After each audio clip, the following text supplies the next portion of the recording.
ओ खूबसूरत नारी, गर्लफ्रेंड बन जाओ हमारी। मैं तुम्हारा नाम ना अपने हाथ पे लिखवाऊंगा। हाँ तो मैं भी तुम्हारा नाम लिखवा दूंगी। सच्ची? कहाँ लिखवाओगी? थाने में।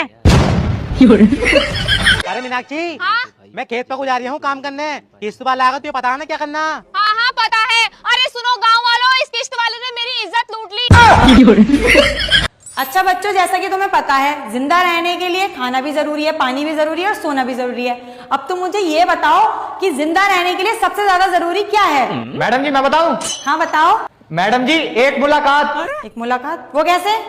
मैडम जी क्योंकि जिंदा रहने के लिए तेरी कसम एक मुलाकात जरूरी है सनम।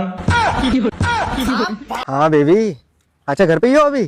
ठीक है ठीक है। अरे बंदी है क्या तुझसे देख कर चला यारिया? चलो भाई देखो अब मैं क्या करता हूँ। हाँ बेबी, शाम को आ रहा हूँ मैं मिलने के लिए। तुम अभी भी इस कुतिया से बात कर रहे हो?